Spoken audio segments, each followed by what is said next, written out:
ato nakita pinagi sa video mga igala kay sunan, grabe niyo kadautan ng panahon karon. Kabisan ang mga bata wala nay kaluoy sa ilang isig ka bata. Kabisan ang ilang mga kadula, no, huwag nilang dagmalan, huwag nilang nga ilang patyon mga kaigalaan.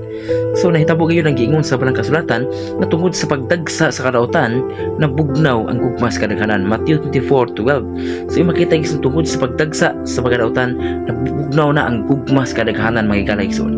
Muna nga makita karon pag once nga ang tao wala na Ginoo sa kinabuhi, once nga ang sa kabata, hallelujah mga youth, wala na lang matuto sa pulong sa Ginoo, wala jud kahadlok kaluoy silang kasing-kasing. Ug nitabo gyud ang giingon sa 2 Timoteo chapter 3 verse 1 nga timan-i kini sa katapusang mga adlaw moabot ang mga malisod nga panahon. Ang mga tao magunahuna lamang sa ilang kaugalingon ug sa kwarta, hambugiro sila, mapahitason, bugal-bugalon, masupilon sa ilang mga ginikanan, dili mapasalamaton ug dili Diosnon, wala sila'y kaluoy, walay puangod, tig butang-butang, mapatuyangon, bangis, madilumtanon sa maayo, mabudhion, mapasagaron ug garbuso kayo, ug palabihon nila ang kahilayan kaysa Dios. Simo makita mga higala kay suunan nga nitabo gayud no nga wala sila kaluoy, no, wala sila puangod no sa ilang gibuhat.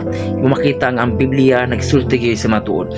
Ug karon mga higala kay sunan nga inahinay gyud nagipagtabo ang tanan nga nagsulat sa barang kasulatan. Muna ko ikaw man nakakita nakadungog ani mo nga mensahe nini mo nga video, so palihog i-share sa uban ang singon daghan ang ma-aware o may balo nga naa na ta sa tapos sa mga adlaw. Hallelujah.